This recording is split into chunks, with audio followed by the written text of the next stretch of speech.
Did you get it? Good. Thank you. Yep. There. Aha. She made it. Leslie's signing in. So Charles got into. Yes, he did. You did? Oh, good. Just on the phone.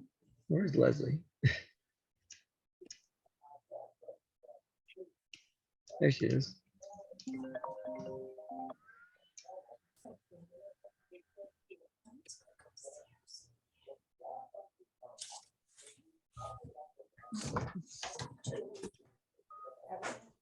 Oops.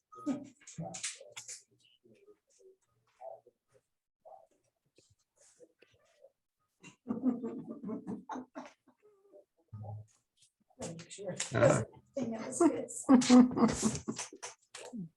Hello, Leslie. Can you hear us? I can. Wow, great. I know. I'm having a hard time seeing you though. No, well, we're not seeing you either. I'm trying. There you are. It's like it's kind of sunny. There we are. It is. All right, the gang's all here. Let us commence. This is the first regular meeting of the Danby Town Board for the month of August 2022. Are there additions or deletions to the agenda? Sarah, do you have the policy and correspondence and privilege of the floor? Or should we? I just wanted to talk about it real quick. When I looked Okay. looked it over again, I don't know if we really needed to change anything or just clarify what I think was intended by the difference of the two, but we can Okay, talk about it later. Okay, if we can talk about it. Yeah. I did have something that I don't know, we might have to vote on. I wanted to talk about our reimbursement mileage Oh, okay. because it changed in July. So we'll put that in business. Yeah.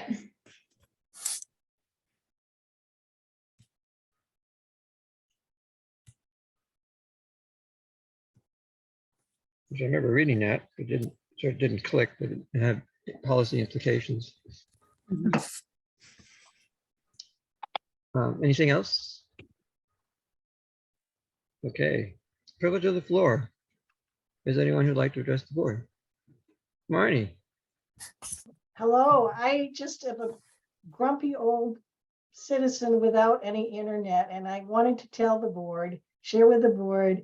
I met with the town planner today, David West, and just what a precious gift he is to this town. He talked me right off the edge, and he's just a blessing. And I really want you to know that. So that's it. Thank you. well, thank you. I'm sure David appreciates it. I do. It's nice to hear. Thank you. He has a very difficult job and he does it with such grace. Indeed. Anyone else like to address the board? Ted, Hi. I was just reading through the materials and just so you can correct them, I found two things worth mentioning in the materials that are attached to the agenda. In the code report, I'm not sure we have a Laurie Road in Danby. And being a person who likes to play with words, I believe it might mean LaRue Road. And a question about the proposed general fund warrants. I remember, maybe it was a year or two back, that the town board discussed at some length discontinuing phone service to Jennings Pond because it turned out to be inside somebody's house where they had a private phone that was available. Yet I see a almost $90 bill for Jennings Pond phone bill on this. So I'm curious whether that discussion was ever acted on, and if not, at the time, there may be new circumstances, but at the time it sure seemed to make sense. it did indeed. Other than that, This seems like a very quiet meeting. Yes, doesn't it? I look forward to hearing you dance around the cannabis question. Yes, that'll be the focus, I think, probably by and by. Thank you. We looked into the phone situation, as you mentioned, a couple of years ago. And it was a requirement of the state that we have a landline phone there, even though nobody uses it. So it's until they change the rules that require us to have it, we're stuck. Yeah, that's certainly interesting. Perhaps that comes under the heading of unfunded mandates. I guess you could say that. Anything else, Tim? No, that was it. Like I said, looks like a fairly quiet meeting, and I'll be glad to see it end quickly. Anyone else like to address the board? I'm not seeing anyone, so let's move on. There are any correspondence or announcements, Janice? No. Reports. Cuba International, and perhaps David, you could put this in context. I'd be happy to. So I want to introduce the board to Krista Nunez, who is here to start a conversation with you. You may remember, it may have been around 6 months ago, we first heard about this group's work in Danby and that they were looking for a location to have kind of a homestead type project. And I'll really let Krista give you the details on what they're thinking and explaining. But the short answer of why I had her come here or asked her if she'd like to come here is basically what they are interested in is more creative than the zoning adopted for the lot that they own and would require the town to adopt a planned development zone if the town board was comfortable with what they want to do. So that is a process that happens with the town board. And I thought it would be good to have more of an informal conversation before there's a full proposal in front of you so that you can get to know Krista and what her group is working on and provide some feedback and conversation on the early side. So I think it may be good just to turn it over to Krista and introduce her. Thank you so much, David, and thank you so much, kind of Danby board members for having me tonight. I think this is an initial, like David just said, an initial conversation just to kind of clue you into what we're thinking and hoping of making happen there. It's a 14-acre parcel on Hornbrook Road in Danby, and there are 5 families that are interested in homesteading there together in a cooperative fashion. Looking to own the land cooperatively amongst themselves, a single entity owning the piece of land and them living on it and farming it organically and farming it cooperatively together. The current status is that the 5 families are still working together to know what their vision is for the land. We're very early stage in identifying the 5 families that are going to be moving forward. We were very selective in our process about who we invited to be a part of this. It's very unique. What we feel is a very unique opportunity to protect and steward a special piece of land in a special region of Ithaca. And it was meaningful for us to be able to spend the time and really finding folks who are devoted to land stewardship and protecting forest land and to creating really healthy community, folks with young children who would want to support each other with regard to childcare, and who had similar visions around having a biodiverse farm scape in which there would be things like honeybees and shiitake mushrooms and orchards, and lots of things that you can do in amongst the trees, not really looking to cut many trees, not looking to clear cut anything, but wanting to manage the land and kind of retain it, the integrity of it. We are planning to work with a landscape engineer and architects who can find ecologically sound methods of accessing the land. Right now, Hornbrook Road, there's a thin piece of the land that is forested that they would like to retain. And then there's a large creek or waterway that moves through the property kind of towards just after that forested piece near the street. And then it gets into a wetland area where there potentially could be some trees and other sort of plants that like wet feet planted in this section towards the middle, and then back up into the more elevated region where it's a lot of trees, where the 5 small dwellings would be placed up on the hill, kind of overlooking in amongst the trees there at the top. And so looking at somebody who could really help us engineer a well-built bridge that would allow for access into the land, allow for potentially a U-shaped drive where there potentially could be 2 bridges that would reduce the possibility of any silt or runoff running down into the stream and impacting folks that share that waterway.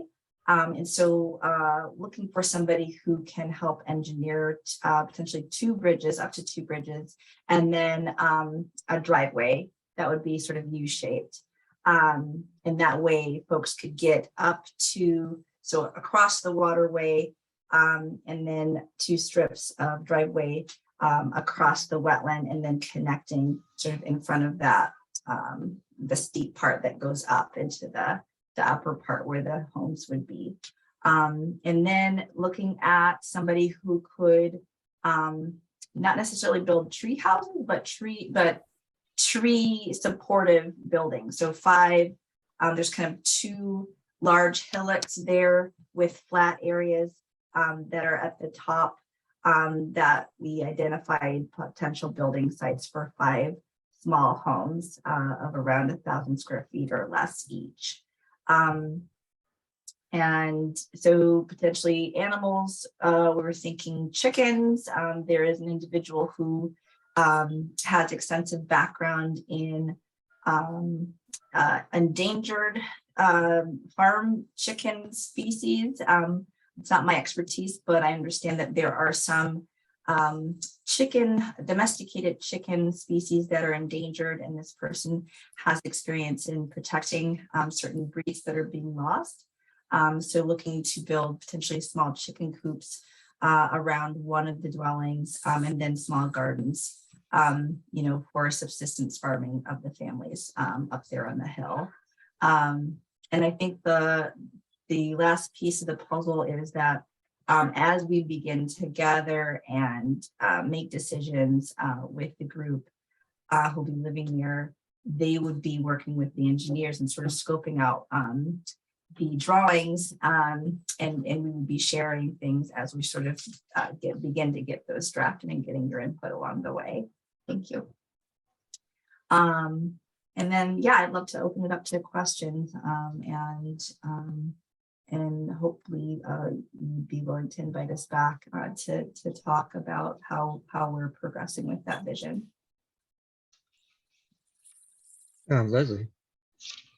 Hi, Krista. Welcome. Where could you describe to me where on Hornbrook this is? Yes, so it's a short distance from, is it 96? So yeah, 96. And if you're coming up from like downtown Ithaca, coming up 96, you take a left onto Hornbrook. And then I'd say it's about a 5-minute drive. It's before you, it's on the left on a Hornbrook if you're coming from 96. And it's before you get to that little bridge area. It's sort of between 96 and that next road, which is slipping my mind right now. Nelson, I believe it's by the Danby Hardwoods, Leslie. Yes, it's right like across from there. It's Across the across street. and down a little bit from Danby Hardwoods, exactly. Yeah, I've actually heard about your project and initiative from a friend of mine, and I just really love the vision, and I do hope that something can get worked out. But logistically, I'm just not sure what the process would be, whether a proposal would need to come from us, but I'm sure David will help both us and you understand that process. Thank you, Sarah. Great. Krista, have you spoken to Steve Courtwright about the access? No, Steve Cartwright. That's a new Cool. name. Court, he's right? our- That's our, yeah, code enforcement officer. Okay, Steve Courtwright. Code enforcement. No, I have not. Because I could see that might be difficult because the code requirements for emergency vehicle access, if you're going to build a bridge, the fire trucks are probably going to have to be able to get across it. Right. I mean, something like that was worked out with Eco Village, or yeah, White Hawk Eco Village, Yes, right? it was, but it was not. It was neither cheap nor easy. Mhm. But yeah, definitely something to keep on your radar. And it was flat. I mean, I assume Yeah, the lot Right. she's talking about is pretty steep. Has some steep areas. Yeah. I presume you go cross slope to get down to the creek crossing and then get across, but you don't Yeah. have to. I think that we are willing to fundraising, to devote our time to fundraising to the extent of being able to afford what would be needed in order to achieve the vision. And if we need to get fire trucks obviously in and out, that Mhm. part of the engineered plan would be to enable fire trucks to get there if they needed to. Another concern is, 5 dwelling units on 14 acres is considerably higher density than this area is zoned for. but that's why I think it would be a PDZ proposal, not a Yeah, for subdivision sure. proposal. Yeah. Eco Village, the density there is consistent with the acreage. And they end up with 30 units. At the time we had, I think we had 2 acre zoning. And we went to 5 after that. And now we're at 10. And so it's a tight cluster and it leaves most of the land undeveloped. In this instance, we're starting out with 14 acres and putting 5 dwelling units on it. That's pretty dense, actually. Actually, but I think that's why it would have to be a PDZ. Well, yeah, no And I doubt think about in it. terms of dense development, that was one of the goals, was to have dense development and leave the stuff otherwise open. And I think it sounds like a very good proposal. Again, it's in the early stages, so there's a lot of details need to be worked out, obviously, but it sounds like a good thing to start working on. I'm impressed. Thank you, Beth. What's that area? What's the density? I believe that- it's rural. It's either R1 or R2. Right. I keep getting those two mixed up. Whichever one the less strict one is, I believe is this one. It's rural too. Rural Rural too, two. okay. R2, okay. And that currently allows for One One dwelling house unit. per 10 acres. 10. Okay, when for 10. And so the PDZ, You'd be putting 4 times as many dwellings as is allowed under zoning. And I might add that they're very small dwellings as well. We're not talking about, we're not talking about 5 humongous houses, which is what Right. the normal places are doing. So it's a very Yeah. different, very different. Well, I environment. mean, it's gonna, the septic and other amenities will have to be, aren't gonna be like small because they're small buildings. But I'd like us to, this may work out. This may, end up doing what some people would really like to see. But it's in rural 2. I think we need to think about our zones and I don't know, maybe change some of the zones, but I think we need to watch what we're doing. That's all. Yeah, I mean, the point of clustering is highly desirable and clustering on small lots, an eco village type development is much to be preferred to sprawling kind of development. Oh, yeah. But Yeah. the density is the governing thing here. The intention was to maintain low density in the rural 1 and rural 2 zones. And 5 dwellings is still, 5 families and 5 sets of transportation, probably people coming and going. It's a significant increase in the density. And it may not be, I mean, it may not be feasible anyway, just because of the expense of developing this property compared to, you know, some other property would be easier to access, Right. so I mean, But that's not our decision to make. That's well, no, right. our decision to make is whether to change the The zoning to PDC. accommodate it. Yeah. Mhm. So it would a PDZ is a planned development zone. It would pretty much be a change in zoning, if that makes more sense for you, Krista. Yeah. But I think like, we can't really do anything without an official proposal, but Yes. I like that you came to us beforehand. It gives us like, it lets us know that you're willing to work with us on some things, so it's good. For sure. And I know that your interest in protecting the integrity of Danby, and I definitely think you'll see by our official proposal that we are invested in the same. So looking forward to continuing trying to figure things out with you. I would point out it would be consistent with zoning if you were doing a homesteading type arrangement, if you were sharing living quarters. You had like a, you know, a single household type of arrangement where you were all in one big building and had, you know, separate bedrooms or whatever.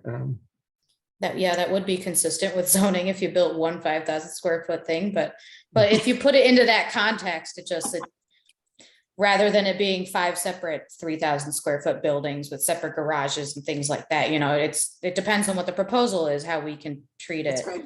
That's right. Yeah, true. You know, although, you know, we wouldn't be entertaining 5 3,000 square foot houses, we'd be entertaining one, you know. Mhm. We could, people do tend to build big houses when they buy it into 5 acres or 10 acres or, I wish they have to do 10 acres now, but you know, if you buy a 10-acre property, you could put up a 5,000 square foot building, but it'd be the only one on 10 acres. You know?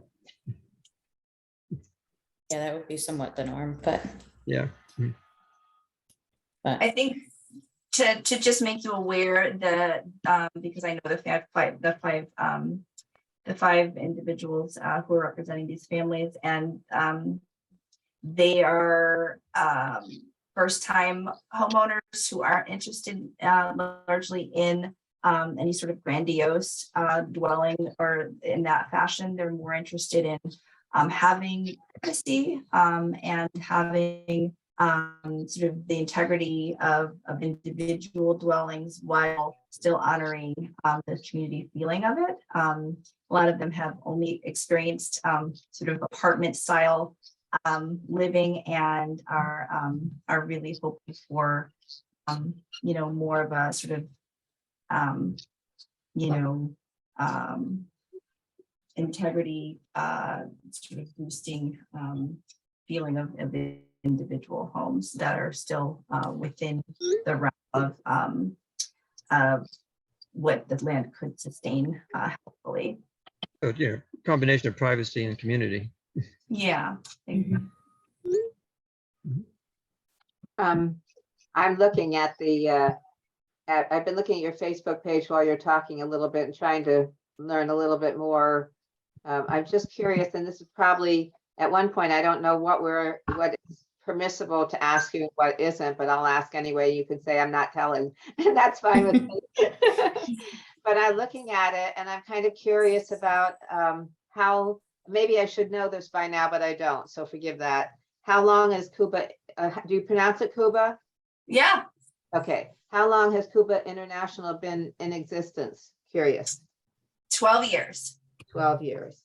And I see it looks to be an international effort for, and then you just said that thing about people who lived in apartments before. So is it set so that the idea that when people come, do they plan to stay there, or do some people come for a while and then others come in? I mean, just curious. It looks very interesting to me. So I'm just throwing out questions. Those are great questions. I'm glad you're asking. Yeah, these are all New Yorkers who would be staying there and looking to, if they're thinking of succession planning, you know, leave these homes to family members to continue on through generations. So deep commitment to starting new lives in the region that they have called home for a while and love, and have family members that are local. And then also we do and have in the past supported the development of a girls' orphanage in Haiti. That's where the international piece comes in. And we have developed gardens in other parts of the world, and have a food justice and sort of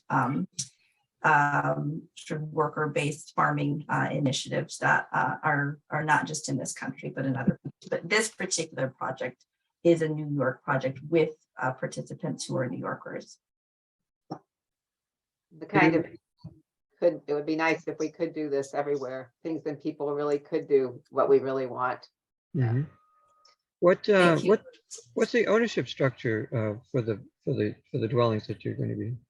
It would be a new cooperative, another sort of an entity that is acknowledged officially as a cooperative in New York State. And then each of the 5 families would be a member of that cooperative.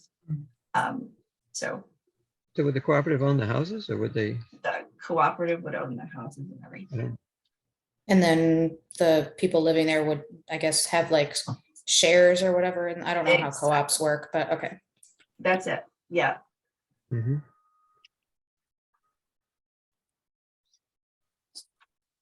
If not for the density issue, this is the kind of development we'd like to have, really. Yeah. David does have his hand up. David? Yeah, I just wanted to make sure that everyone had figured out where it was. I Do you finally have got- something I in got a screen share? map together so I could share if you would like, Oh, good. if you're unsure. Sure. Yeah, actually, David, that's the nature of my question.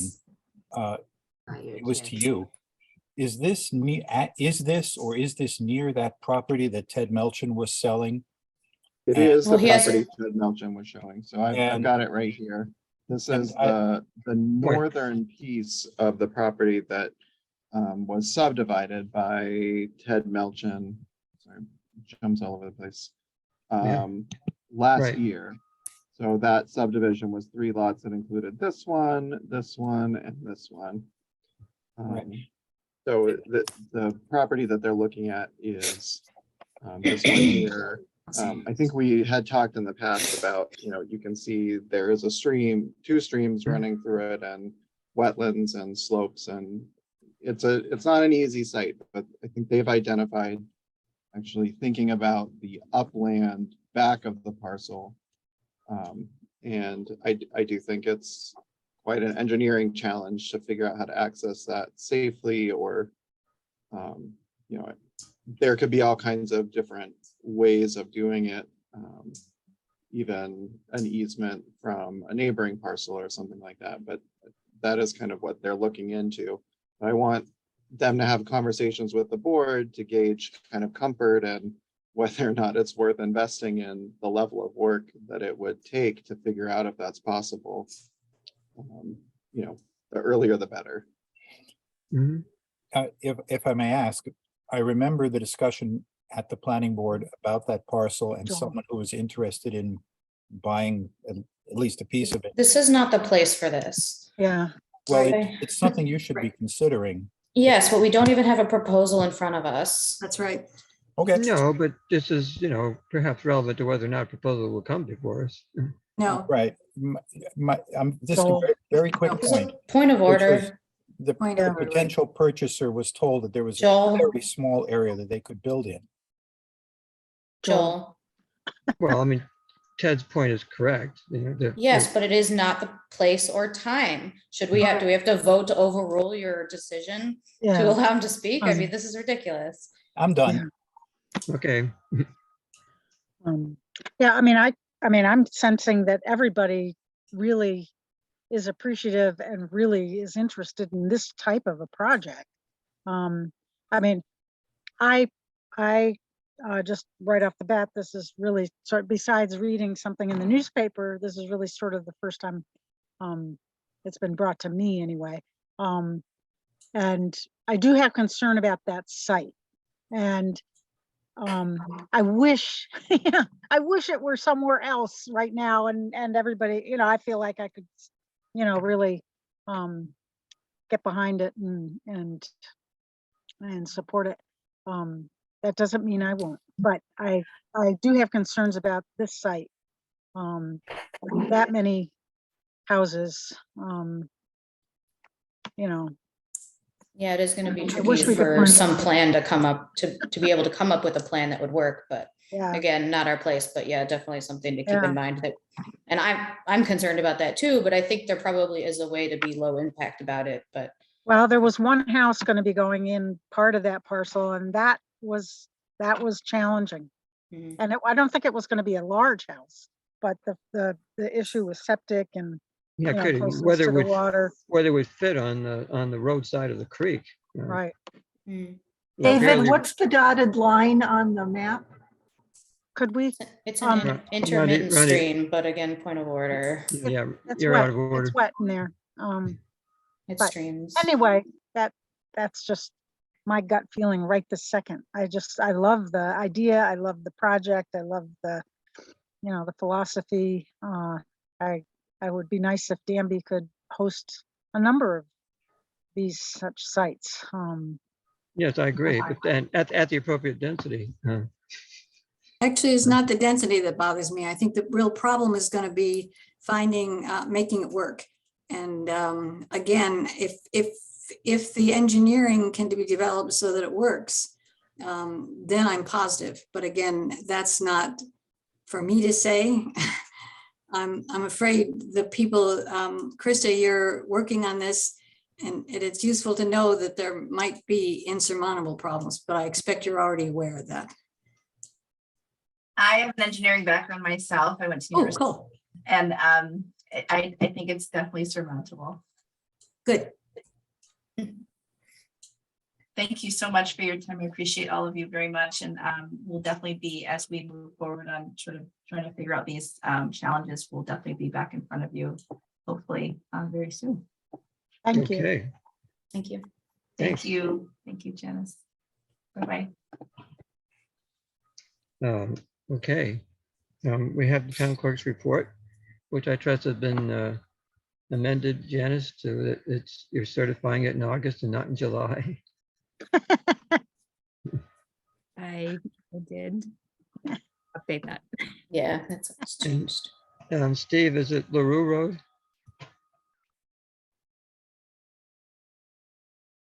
Yes, it is LaRue Road. That was a typo that I did not catch. Which one? It was LaRue. under certificates of occupancy. Okay. And Okay, thanks.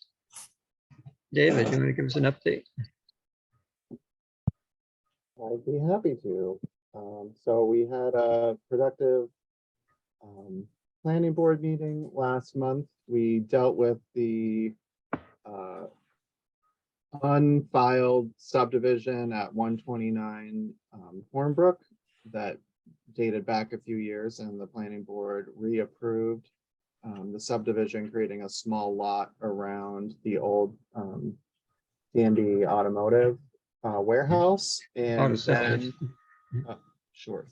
And then also approved a site plan approval for the reuse of that space by David Gould of Sunbeam Candles for what I think is going to be a great addition to the Danby community, a locally sourced all beeswax candle maker will be located there. So they're getting underway on that. They have all the approvals they need and are working on doing a energy retrofit of the building. So adding some solar panels and insulation and then opening up, which will be great to have some good jobs and ecologically sensitive business in Danby in a building that's been sitting empty. So I'm happy about that. Happy to see it. Do you have a timeline for that, dude? For when they would be operational, I don't at this time, but I believe they are have already, I think, closed on the property, and we're moving quickly. The planning board also started review of the addition of a second home on a lot at 552 West King Road. And a subdivision review for 204 German Cross Road. Last month, we did not have a BCA meeting. And other work that I have coming forward, we will talk about the cannabis survey, and that's something that's upcoming. But I also started working with a cross municipality group that's looking at a safety study that would cover a bunch of municipalities in Tompkins County for road safety.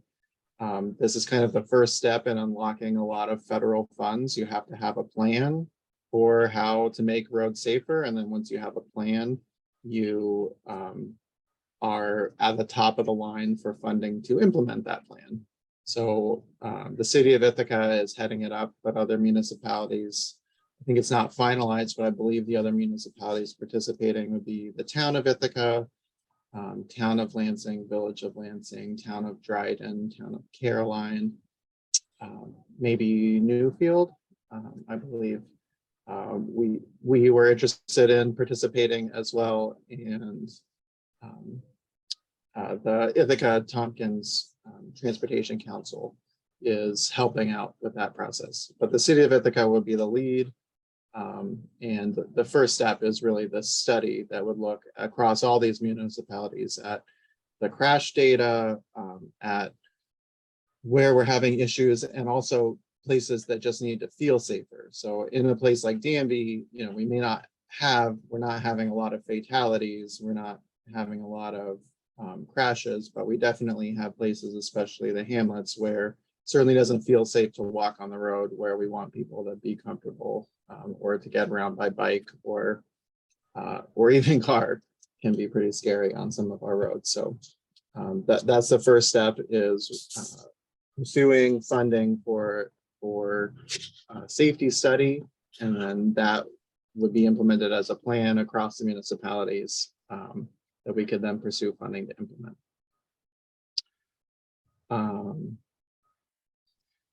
We have, as you saw in the Danby News, if you've looked at it, we have 2 surveys going on. One survey went out to some homeowners in the town. Not everyone got it. If you hear of someone who thinks that they would qualify for it, let me know. This is for low to moderate income homeowners that have houses that have significant issues that could be repaired through a CDBG grant. This is kind of the prep work. So I want people to understand that if they fill out the survey, it's kind of seems like an application for work to get done. We have to get the money to be able to have the program to provide that service, but we have to find out how much demand there is for the service to be competitive to get the money. So it does ask you questions about, what issues there are with your house, what your income is. That information all goes to our consultant. It doesn't come to us. So I don't want people to worry that if they say my septic system is failing or my roof is leaking or whatever, that means Steve's going to show up at your door because he heard you had a violation. That's not the case, but it will help us get funding that can be used to support people. In addition to that, that is out already. Going out soon will be a survey to Hamlet residents about water quality and septic issues. That's related to our septic oriented development study that's looking at possibilities, potential for a variety of different levels of wastewater treatment that could enable the kinds of development we've said we want to see in the hamlets, and also support people if it makes sense and if it's needed, who have existing issues. But to do that, we have to know what issues are there, what kind of quality issues are people having. So it's just a start for us to have good information for future decision making. And that's I know imminent, that's not David. it, but that's all. Yeah. I've got. Yeah. I'm assuming Highway knows about the almost countywide initiative you were talking about. We haven't talked about it a lot with highway yet because it's so early stages of making a plan, but they would certainly be involved if the grant were successful and we were moving forward on working with a consultant. The only way it made sense to apply for that is county, as a sort of county initiative, because there's a lot of effort involved. And Yeah. a small town like Danby it wouldn't be worth us chasing it. So it's great that they did it in sort of invited collaborative effort. Yeah, and there would be, for the study, there would be a local match required. And we're still working out exactly how we would parse that, but kind of a starting idea is that it would be based on population. So obviously the city and town of Ithaca would cover the bulk of it. I did some rough calculations and it was a few $1,000s based on the expected budget that some people are pushing for of a total of $700,000 project, 20% match, and then divvied up based on population. We're one of the lowest population groups involved. So I think we end up covering like 4% of the match or something. Is that something that is going to be in next year's budget, you think? So not this Yeah. budget season? Okay. Or this year? Yeah, I think it would be in the, I'm hopeful, these things take so long. Yeah, it might could be the 24 budget year or something. But Okay. I'm hopeful that we could plan for it in the 23 budget. And then if we don't spend it, we could hold it over. Yeah. You better plug it into the budget process. Because it might happen in 23, so we want to be prepared for that. Right. Yeah, Put a placeholder amount in there. right. And it can also be a combination of in-kind time and dollars, but Mhm, it's always good to plan for the dollars and then mhm. spread it evenly. Have any questions about other planning related things?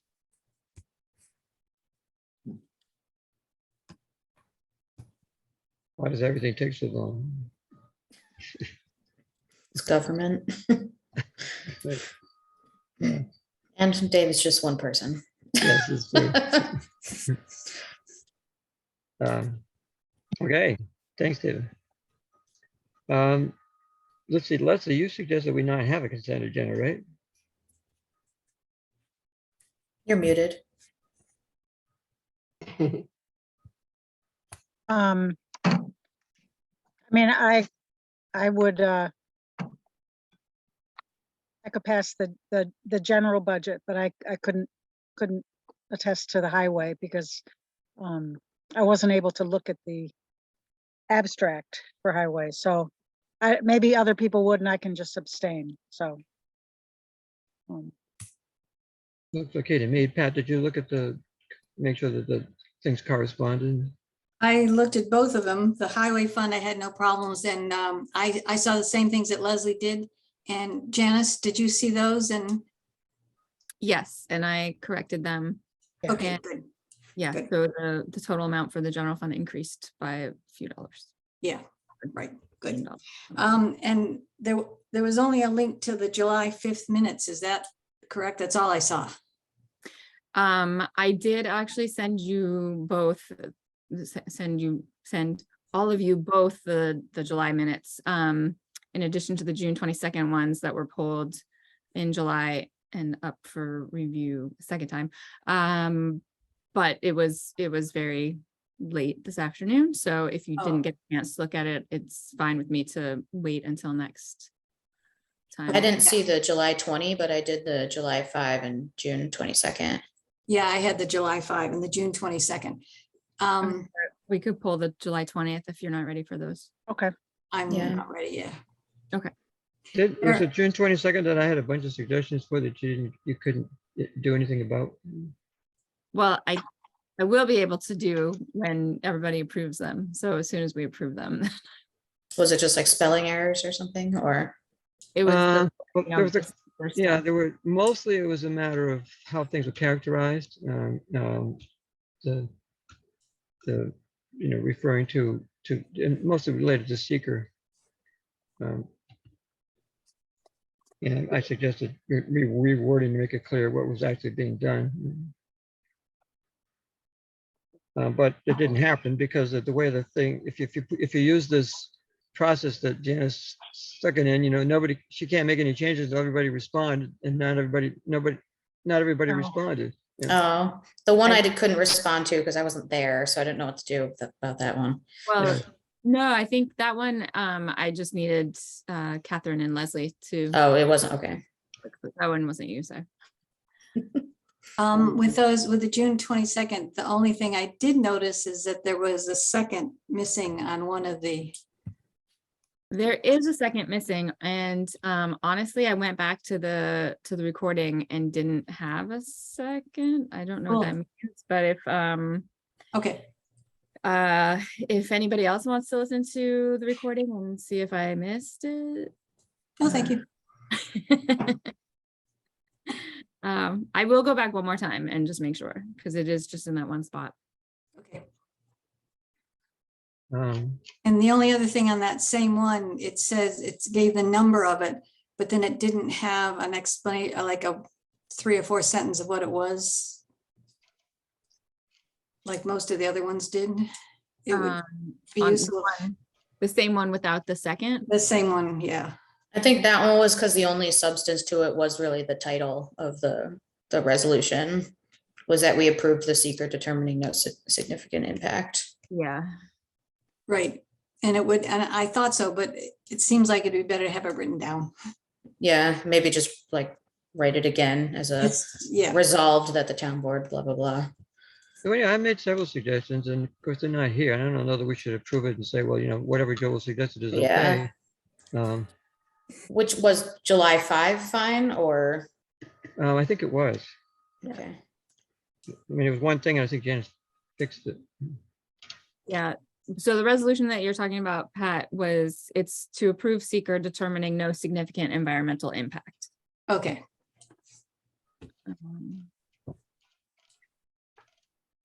So if you need me to just put that in resolved that there was no significant. But if there were other changes from Joel, I think we should Yeah, probably just move forward with the July 5.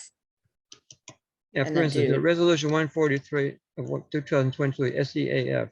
What about SEAF? Well, I mean, you have it in there. So 143 SCF is, like you said, that it was found to be whatever it was found to be. Yeah, I think it ought to be a little bit clearer, I mean, it's a little bit too, you shouldn't have to go to the transcript to figure out what the resolution was really about. Yeah. Yeah. Okay, so you do not want to approve the June 22nd again. Right. We are disapproving.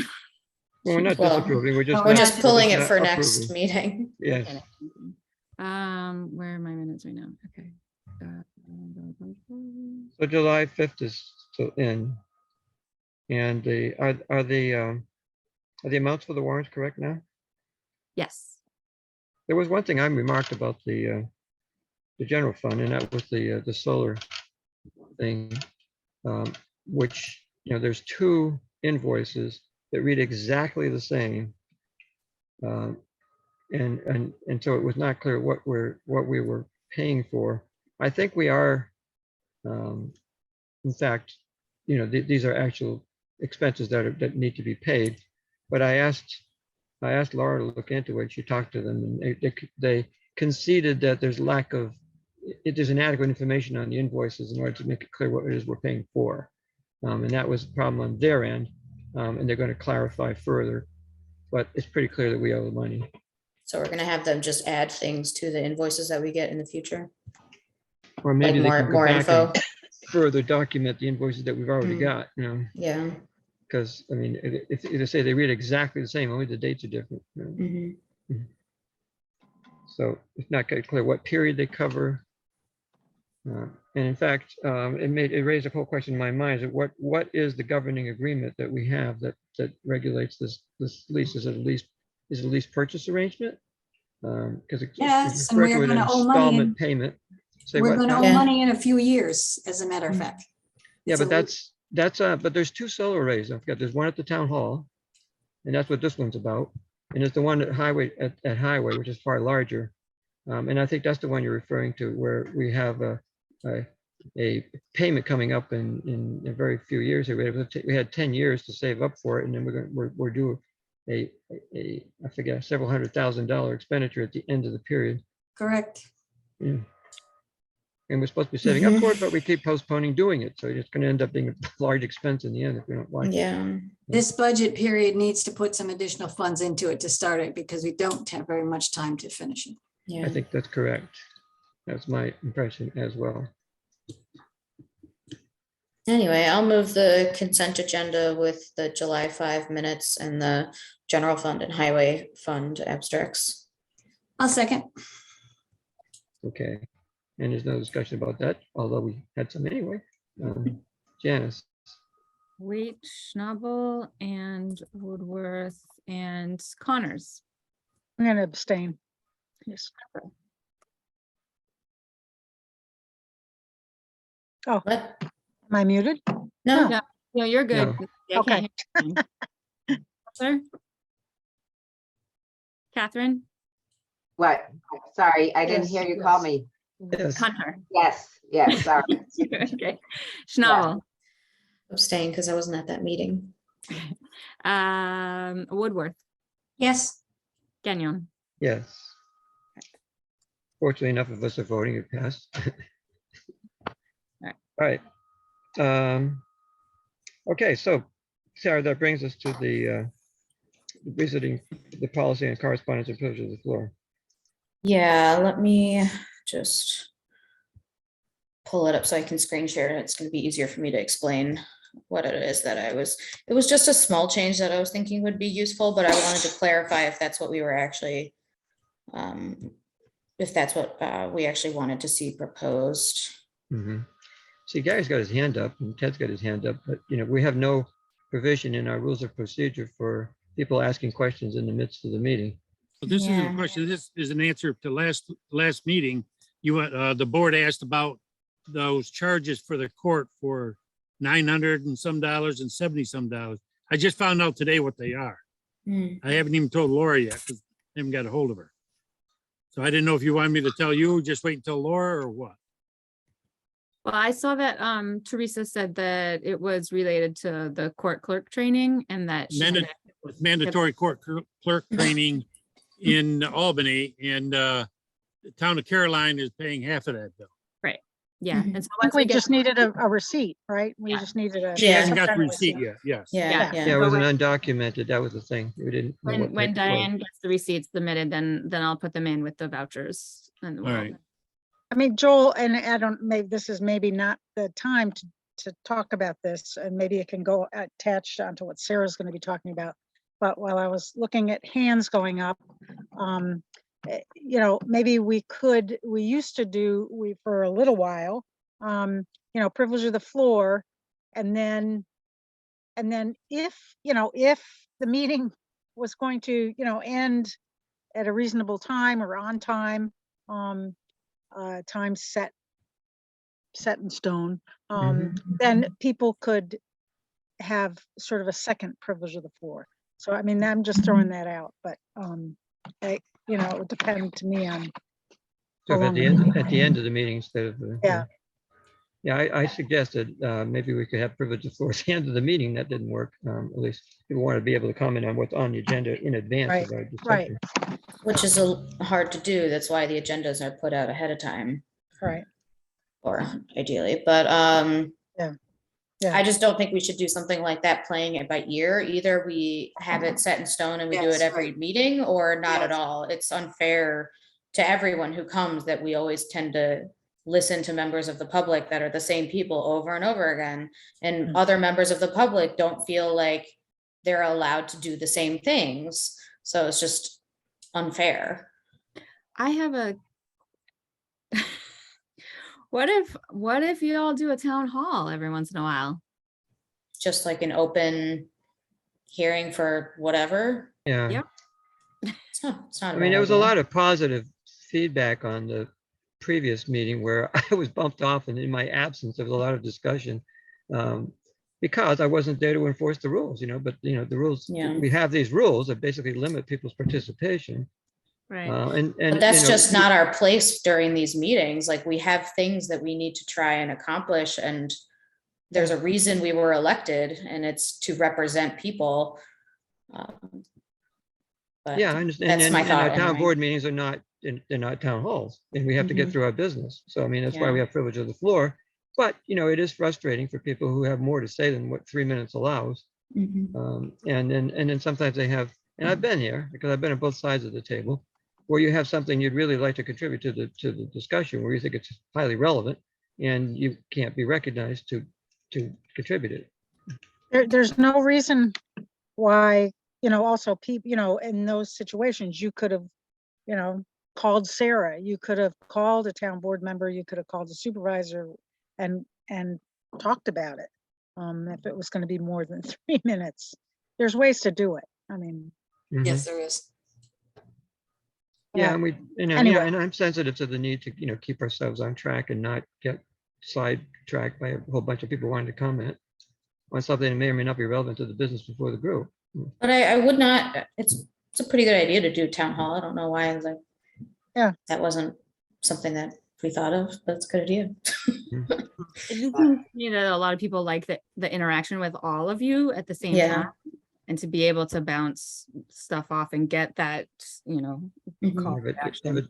back and forth rather than Yeah. just to hear, listening to what they have to say and then saying thank you Yeah. and then moving on. So I think the Mhm. town hall would serve that purpose of Mhm. enabling that kind of communicative interaction. Mhm. Yeah. If we did that, I would like it to be, wait a minute. Probably muted. Special- No, special- no, we can hear special you. meeting. I'd like it if we did not do any business, not started a resolution, no, Right. simply back and, yeah, Mhm. no promises, oh yeah, we'll do Yeah. that, Mhm.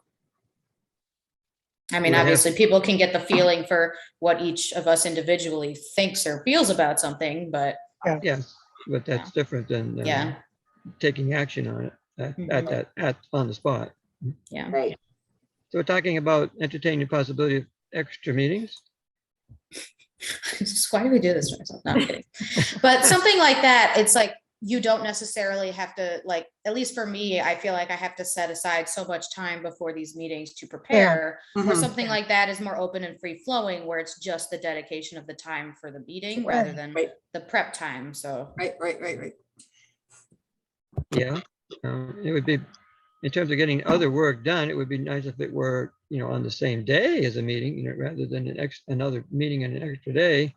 Unless we all take good notes. Which I think is hard for me to do during an actual meeting, because I feel like I'm focused on the work we're trying to do.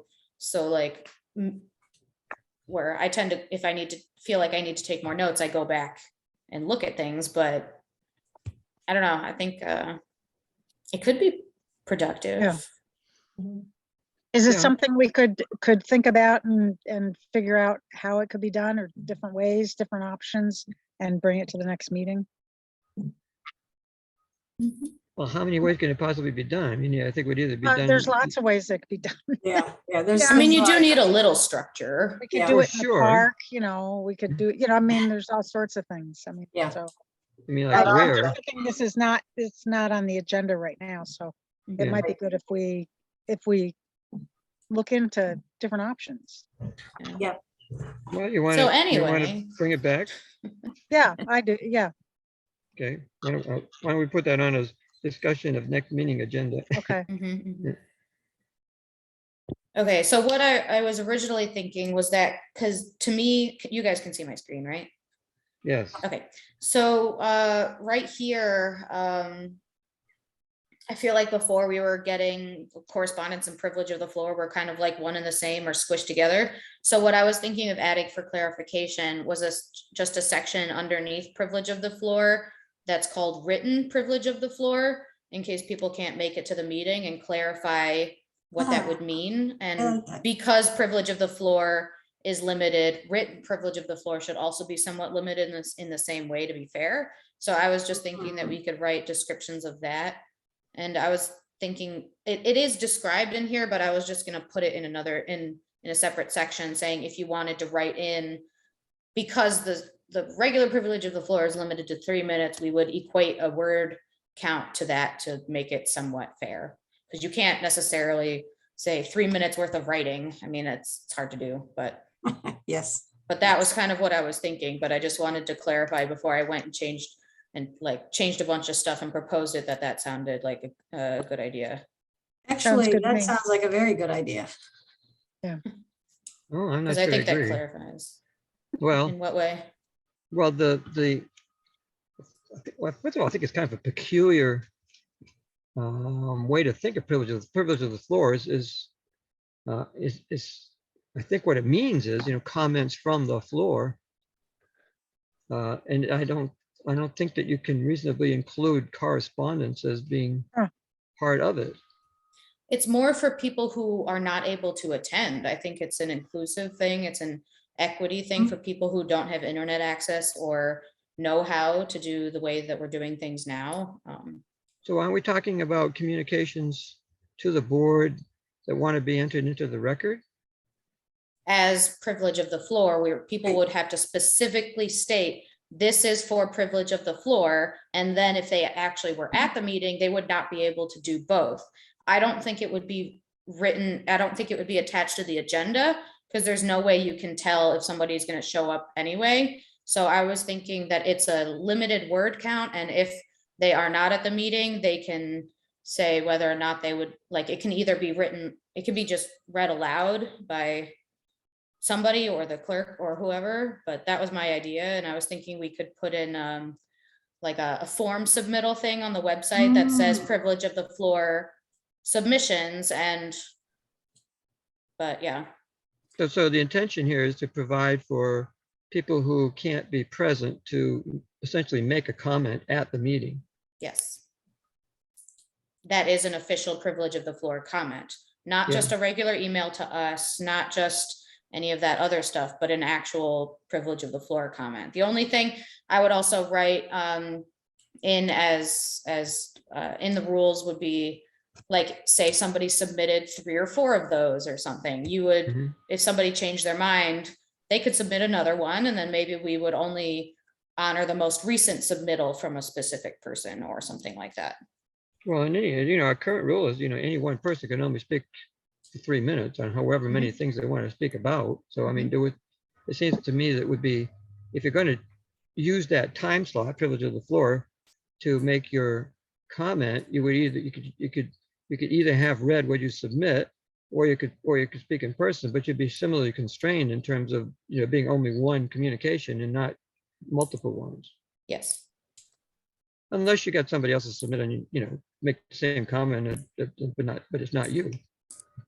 But that would be normal, like, Yes. multiple people at privilege of the floor might say very similar things. Yeah. And Just to be, kind of show that there's multiple people that are Yeah. in favor of a Yeah. particular idea. and that would be okay, I Well, think. let's try it. Yeah. Yeah, that's a good idea. I think that would be good to, I would like to see some explicit written just like that. Yeah, okay. Janice, would that work for a form on the website? The same way we have like a report of concern? Yep. Okay. Just wanted to make sure before. Yeah. Otherwise, it's kind of hard to go backwards if it's actually not very easy to do, but I figured that wouldn't be too difficult.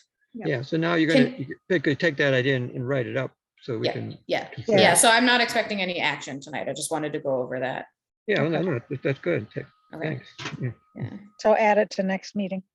Yeah, I know, Yeah. I've been procrastinating this, but now all the things that I have been doing that have been taking all of my time in the last month and a half are over with, so. Now that the wedding's over. Yeah, Let's Oh, hope it your was a brother lot of stays fun. married for a long time. yeah, hopefully, I don't want to do this again. Okay. The budget transfer for the youth program. Do we have that? Did you get that link? I did not get it linked, but it's Can you screen share it? yes. I think I have it. Was there multiple? I was No, a it's little just confused. one. No, it's all one transfer. It covers 2 things. Okay, No, it just covers one thing. No, it covers 2 things. It covers the amount that was that we were planning for youth services and for the youth grants. But it's just one transfer. But Yes. it's Right. one, but it's Yeah, one yeah, yeah, transfer. okay. Yes. Okay, Well, hang on, I'm yeah. just opening this now, so I can screen Got share. it. One I got transfer it, of I two got it. things. Oh, you got it, okay. Can you All see right. it? That's it. Okay, Yes. yeah, so it's just to approve transferring $27,285 from A 731.310.4, which is the Youth Programming Community Council, to A 7330.4, which is Youth and Recreation Contractual. Right. Which And put there's the word- enough in that account? Yeah, well, this is what we put in the budget for these Mhm. things. And it just, instead of contracting with community council to do them, we're doing them ourselves, so that, So it's the just moving same it to a same amount of money, different, just moving it to where it belongs now. Gotcha. I move the budget transfer. Second, Okay, any discussion? If not, Janice, Connors, Yes. Hunter, yes, Schnabel, Yes, Woodworth, Yes. Gagnon. yes. All right. Discuss the cannabis survey. I asked David to bring this up because the state, and what do they call themselves, the Office of Cannabis, something, they are now providing guidance on, well, they want feedback essentially, and they're doing a survey to find out how municipalities are going to deal with the matter of locating and regulating dispensaries and places of use, both of which we haven't opted out of. So David responded on our behalf, but I thought it would be good to have at least a little board discussion about it, so that I'm sure we're all on the same page as far as our approach to it is. So David, could you take it from there? Yeah, I'd be happy to. So this survey has been distributed in a few different ways, and I got it in a letter to planners several weeks ago and just responded to it as I thought was appropriate. It's kind of just providing information to the state. So it's certainly not in any way something that binds Danby to anything, but they were interested in information. It later got forwarded around to a different group by some people at Tompkins County, and that included supervisors. And Joel said, I think we should talk about how we want to fill this out. And I said, well, I already filled it out. So that is where it is. then I'm assuming you said you were sending it in as the planner, not like as the town board, right? So, okay. Exactly. No, but it's the town of Danby's, response to the survey. Or we could submit another one, could we not, as the board? No, only one per municipality. Oh, okay. I'm sure if the board wanted to submit another one, they have an email in there for the office at the state, and I'm sure they'd be happy to take a different response. Substitute, But again, this is for their information and what they want to think about, and what municipalities are thinking about on this issue, and it's going to guide the guidance that they give.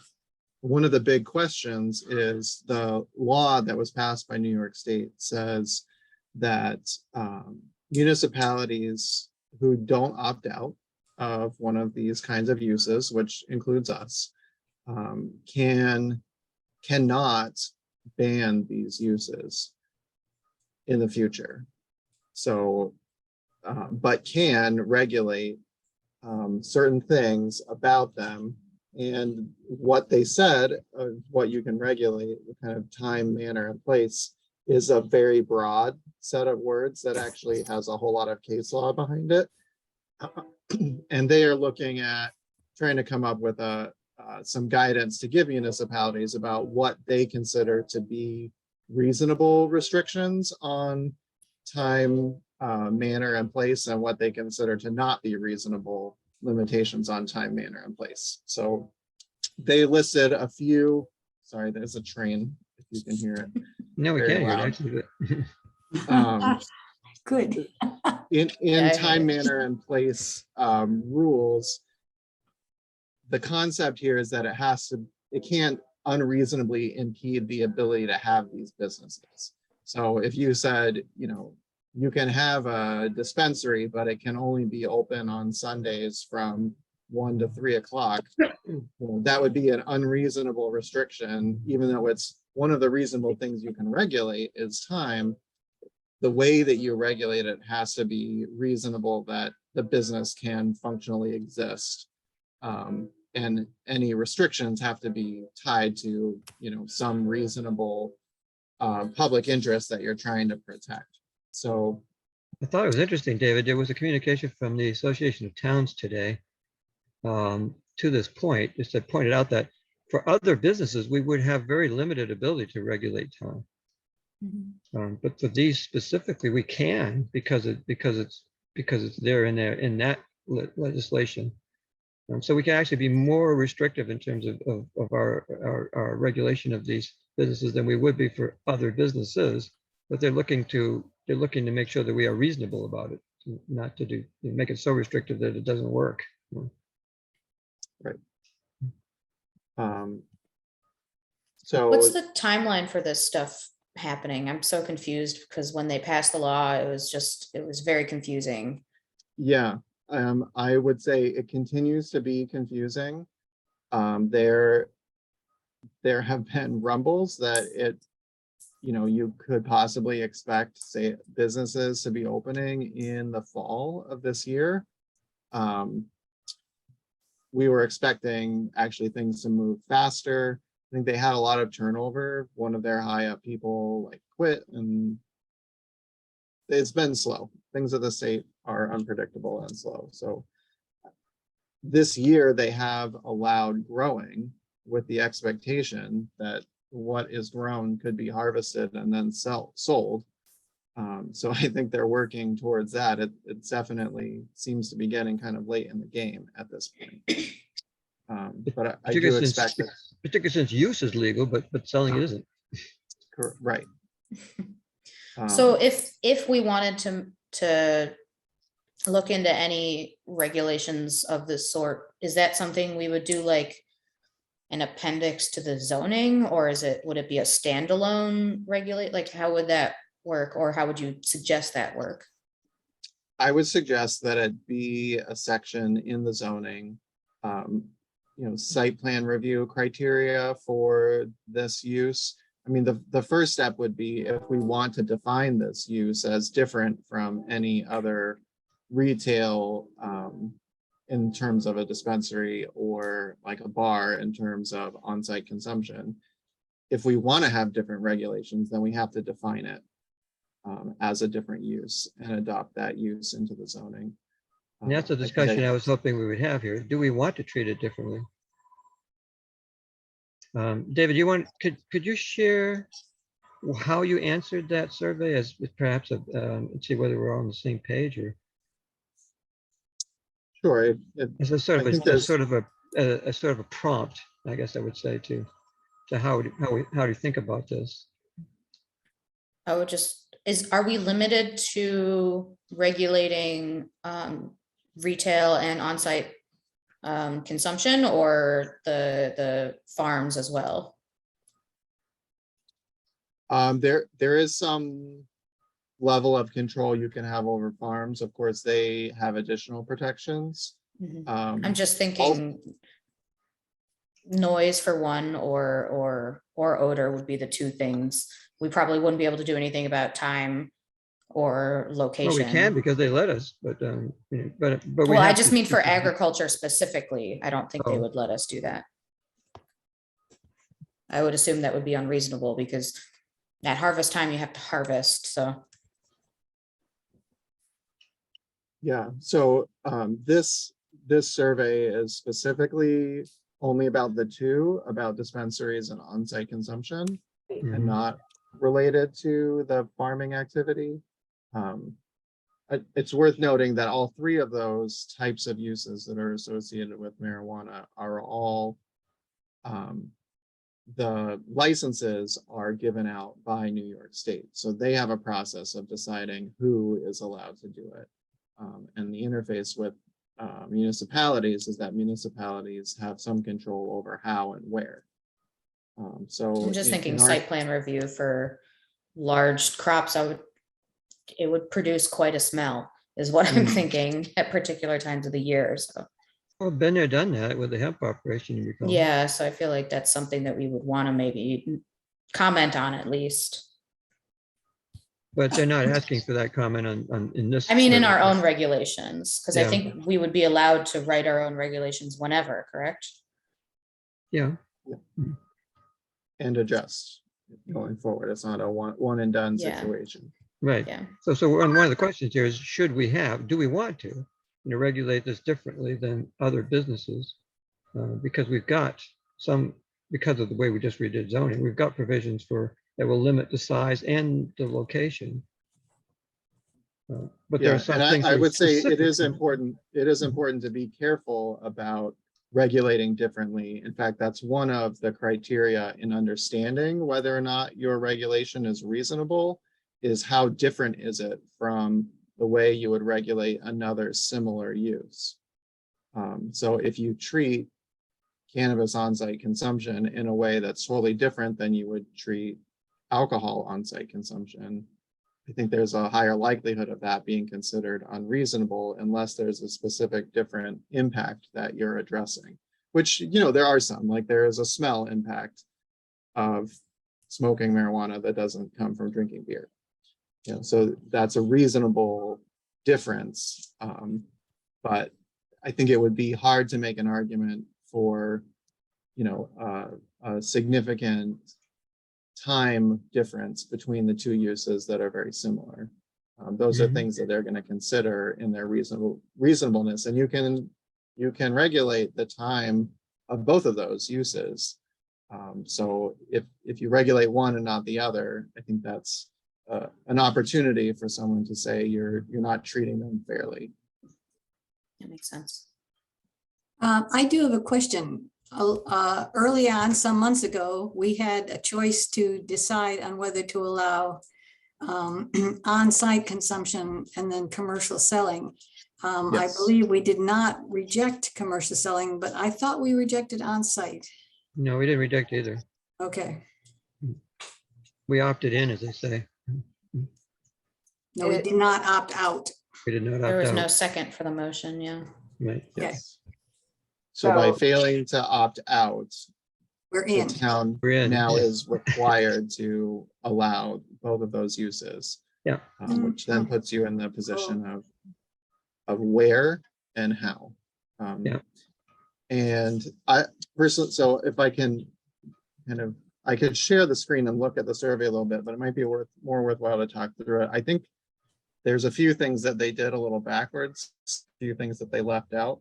For example, I think the most important first question isn't which of these additional things on top of normal zoning would you consider, which is distance between dispensaries, distances from schools or houses of worship. Are they allowed in historic districts? Hours, the number of them, of dispensaries, odor control, parking requirements, security requirements, and traffic requirements. The first question is where in town is reasonable for this use? In my opinion, what zones should it be in? And I think we had some brief conversation before that the places that make sense for this kind of use, and really any retail or consumption type use, is the hamlet centers and the commercial zones, where we've said that we want retail uses and third places, cafes, bars, restaurants, those kinds of things belong in those locations. So I am operating under the assumption, if we did not make any zoning changes, those are where it would be allowed. And if we do make any specific use, I think it would make the most sense that is the zones that we would allow it in. Of course, it's up to the town board if you think it makes sense in other zones, if you want to have the possibility of something like this popping up, in a random place in town, in the R2 zone or something like that, let's talk about that. Mhm. Go ahead. Catherine? Catherine. I was thinking I know that Sarah asked agricultural questions and smell about growing and this and that, but if we already allow cidery to grow the apples, press it and serve it. I don't see, is it reasonable to say, well, you can grow hemp and dry it, but you can't sell it? I mean, I'm just, So these business types, the 3 types of marijuana businesses are required to be kept separate. So a growing operation cannot be a dispensary or an on-site consumption, with one small caveat that they have talked about, and I haven't seen a lot of clarity yet on, but some kind of micro, the equivalent of a microbrewery, I guess. Yeah. in It is in the marijuana. law that they approved that was one of the type of licenses that they were gonna give out. But Yeah. I don't know if anyone's actually gotten one of those licenses. That's not up to us, but they'd be limited in size and scope, I believe. yeah, I mean, it would make sense that if they sold 3 different kinds, that a person might be able to pick from being at the growing place which thing they wanted to buy. So, I mean, I'm not advocating, I'm just asking, and because of the issue of, I mean, in regards to smell, quote unquote, around a place, it could also, if we put it right in the center of the hamlet, then there's no space around the building for the smell to go. So, That's something. why I would recommend us regulating things and maybe requiring certain filtration things with carbon filters and whatnot, because yeah, being in the hamlet, you would think something like a bar or that kind of consumption type place could possibly exist, but it does have different impacts than a bar. Well, now that smoking is no longer allowed in bars, it does. Mhm. Yeah, but it's people smoke outside of bars. That's the whole issue here. Yes, it's true. If you let them, if you have all the filtration, how do you say you can't smoke outside? Like you can't buy 2 or 3 joints and have 4 or 5 of your friends outside the door and smoke it. I'm wondering if we could limit them consuming it outside and require that inside has filtration requirements because of the distance between places. But obviously you can't limit someone at their own house, but like at a place like that, you can control in some way. Well, when there's no precedent in that there are laws against smoking in public. Are. I'm talking about cigarette smoke, but I mean, this is an analogous source of, smoke that might not be healthy for other people to be breathing. Right. Yeah, like public places like sidewalks, I would assume it would follow the same rules as smoking rules, which we don't I have in don't- town here, but we also don't have any sidewalks, but no. Nor do we have any bars for people to smoke in front of, but we might add, who knows, we might end up with an on-site consumption place or dispensary, where we don't have a bar. The only smoking outside of thing regulation that I can think of is when they have signs that say you can't smoke within 25 feet of the door, which is exactly not what we would want if we were concerned about this traveling of smoke. So I think we better be really careful about, the kinds of things we say we don't do or don't want.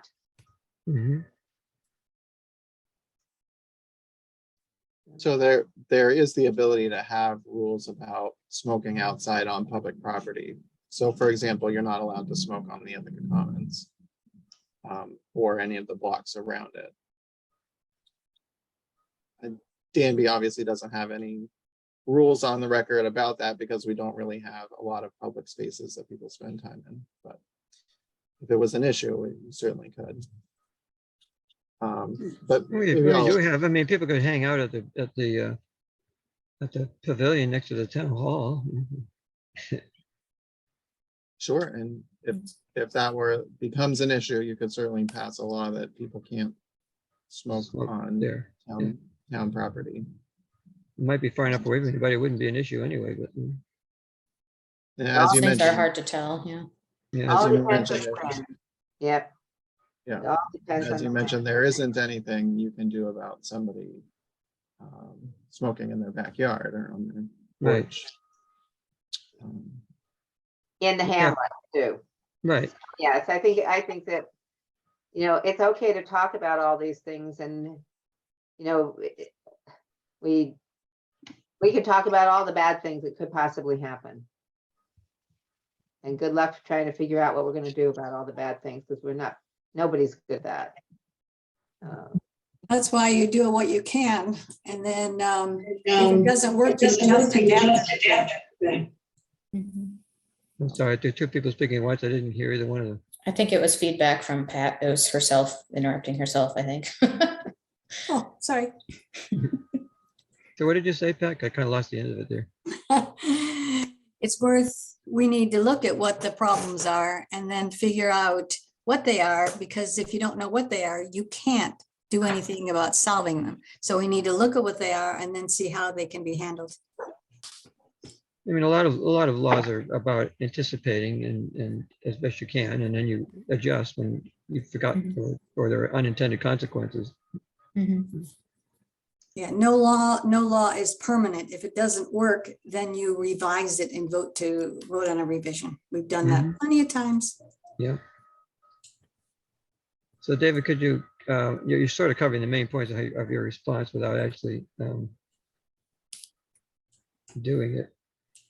Yeah, so I'm gonna put the applicable questions on the screen here. So they asked, when you think about zoning rules for cannabis businesses, dispensaries or on-site consumption, which of these kinds of rules do we think are not important, very important, not applicable? And you know, they provided this list, and personally, Yes. I don't think it hits on all of the most important things. But when I look at this list, the thing to me that seems the most important is odor control and traffic density. Things that I think a lot of towns will have that I'm not sure are terribly important are limitations on historic districts, which we don't have any, buffer distances from schools or houses of worship, which I don't think makes any difference, but people may feel differently. Distances between dispensaries. The idea there is to spread them out. The problem there is you give one kind of a monopoly and it becomes a huge draw rather than having a mix. Sort of Hours of operation. anti-competitive kind of thing. Yeah, and one of the things that I think we've done in the Hamlet is require businesses to be small. And I think that's something that they didn't address at all. That I think is a very important point is I don't think we want a dispensary warehouse of, 50,000 square feet of all you can get. Drive here from 100 miles around to get to this thing that needs a huge parking lot and stormwater and is going to have a ton of traffic. I think keeping size down, which the only thing that under this list that really applies to that, I think, is traffic density. I think by mandating that anything that was here would be small in square footage keeps the traffic down by keeping it a small operation. I know a lot of places have a lot of concerns about security. I know someone who spent years getting permission to be a grower in California, and there you can only grow inside and you have to have a razor wire fence all around and 24/7 lighting and security because they're one of the first places to legalize, and they thought, you're going to have, I don't know, roving bands of gangs come and steal all of your stuff. Whereas I think it's getting to be much more, as it's legal more places, it's not as much of a security risk. So in terms of what's most important on this list, to me, and I'd like to hear if people feel differently, is traffic intensity, odor control, and hours of operation, the things that really affect people around. Things that seemed less important to regulate were requiring parking, requiring security, limitations in historic districts. And then the buffers, distances between them, or the number, limiting the number. I think because we've limited the location to be a small area and the size to be small, those are less important. So in our zoning, where would they conceivably go if other than the hamlet?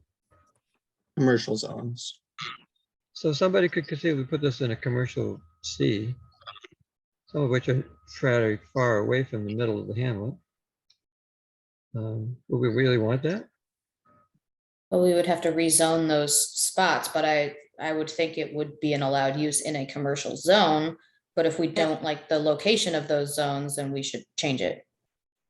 Well, I mean, we already got them. I mean, and some of them exist, and their commercial C is the least restrictive zone. So a lot of things are already allowed in them. This would be one among the things that would be allowed without more or less by right, unless we change that. Is this survey, when is this expected to be It's done? already submitted. It's already submitted. Yeah. And we could put, if we disagree with what David's why are done here, we could Why are we always talking ask about to it? substitute, a revised version, but I have no problem with the way he's filled it out, but I want to make sure that we're on the same page. And like David said, this is not anything that it like locks us with anything. It's going over these concepts of the things that we might want to consider regulating or not regulating. Right. Yeah, so Leslie, to your point, I don't think that the purpose here is for us to fill this out. It's to start talking and thinking about these things, because we do need to draft something, and it's useful for me as the person who will. Can everybody mute themselves who's not on the board or speaking, please? Jennifer, Tiffany.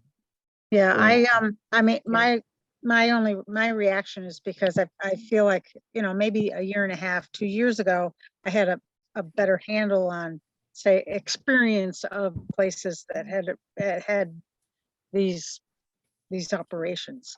I feel like, I don't know, I have no idea if traffic density, it makes sense, but I don't know I don't know what the experience of places that have been operating. I don't know what those are. I don't know, maybe distance from school is important. I don't know. I feel like I would need to spend half an hour looking at what's been going on. Are these To things be able legal? to even say something's important and something isn't. Aren't these things legal in Maine? They Yeah. are. Yeah, Yeah, there's been security problems. But that I think know of in Maine. I do think the idea is that, I do think that the idea here though is that this is our like initial start into this topic. We should probably start working our way through whether or not we want to write regulations or not. And those are all things to consider and talk about, so. Right, and we want to do it sooner than later, because I mean, they're going to be absent us doing anything. It would be, I So what do think, we need to do? David would interpret it to be that, this would be treated like any other retail business. And so any place that a retail business could go, these could also go. Until, or if we write other regulations. If unless we choose to additionally regulate them. Yeah. So the question, just the first question, do we want to additionally regulate them, or do we think that what we've got governing retail businesses is already adequate to address this issue? You mean like the design, the building designs? Well, the size of the building, which is the big one, as David pointed out. The size of the building. Yeah. And location. Yeah, and the location, right, which zoning addresses. I do wonder about, somebody, I don't know why anybody would want to, but like the Wilbur Lumber site, way up Ball Hill Road is commercial C. But what I was saying before is it actively being used as commercial C? We could always rezone it, could we not? We could, but I mean, or you could also decide that commercial C doesn't make sense for it. Which was what I was thinking. But I just think I'd have to take a look at a map, but these are all things that we'll have to look at in the next month, 2 months, 3 months. So we have commercial B and commercial C are two commercial zones that are basically randomly spread around the town in locations that are formerly commercial, essentially. And what makes sense about that is that those buildings need to be reused, and none of them make sense to be a house. So you want to allow some businesses to be there unless you want them to rot into the ground, and that maybe you do want that as well. But if it makes sense that this is not a business that would be allowed there, then we could define this as something different than regular retail or different than a bar or tavern, and not allow it in those zones. And then it would only be in the hamlet centers or on corners in the hamlet. The Hamlet neighborhood zone, right? And that's, that's up to you all to decide which of those.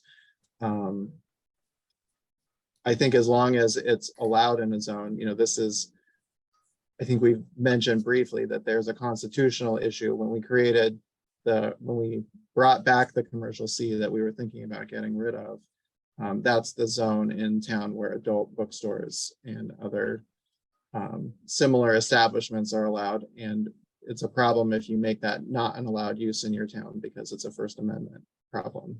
So you make sure that there was a zone where those uses are allowed.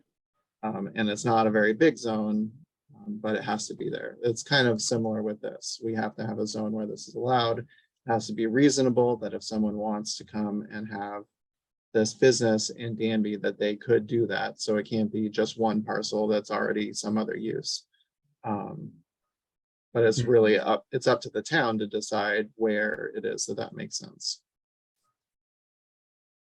Yeah, no, personally, I think that these uses might actually enhance the hamlets rather than detract from them. And I think we did mitigate a lot of the other issues with the design guidelines and with the parking and all the other protections that we put in for the hamlet. I do think particularly odor control and maybe hours of operation. I don't know.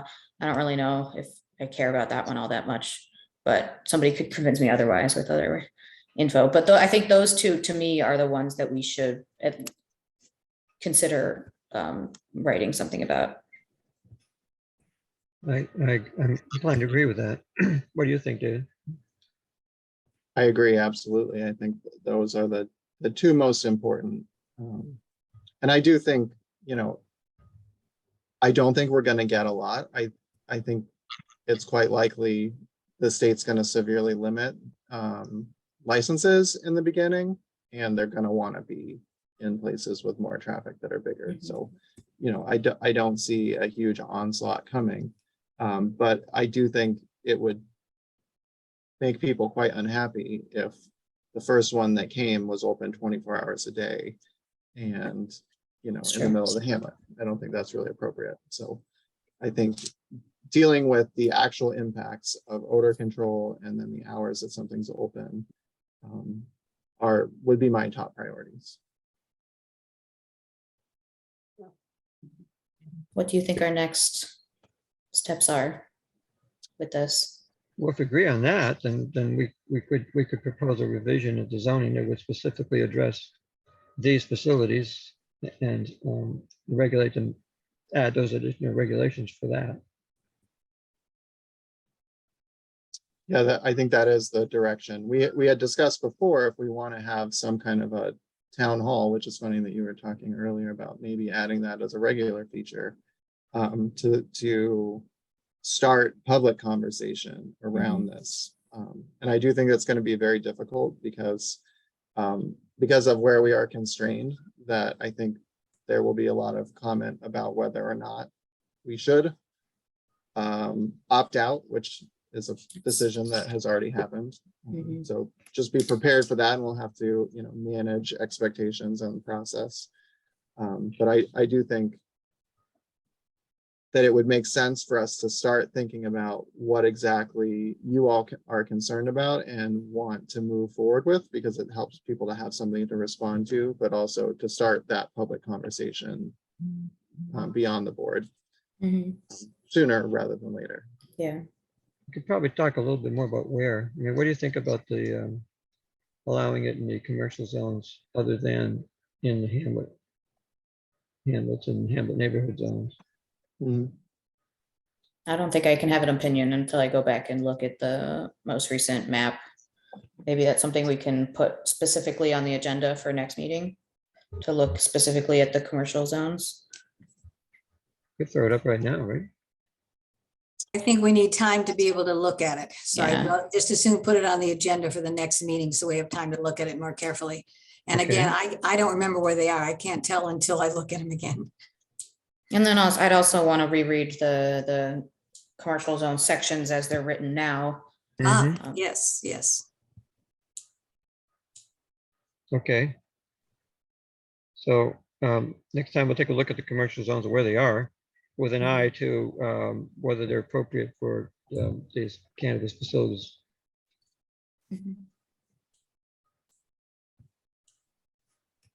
Okay. Because we also have different like size requirements in those locations, which might be different and Mhm. just, yeah.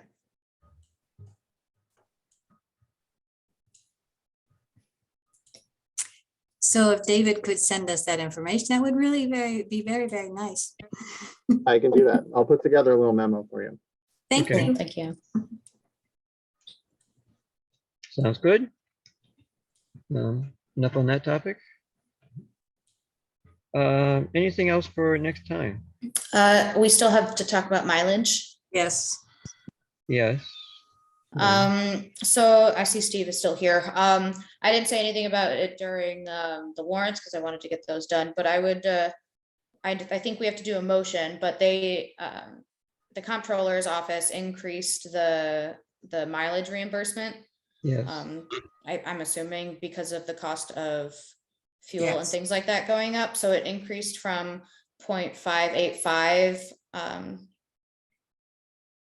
I guess it's 58.5 cents per mile, and then they increased it to 62.5 cents per hour. Mhm. So I would like to move that, I can't remember exactly how it's worded. We have a resolution in the organizational meetings about mileage, right? Yep. Okay, I guess I'll word it in whatever way it comes out of my mouth. I would like to move that we set our mileage reimbursement rate to 62.5 cents per mile. I'll second for that. Town employees, yeah. Effective when? Effective July 1st.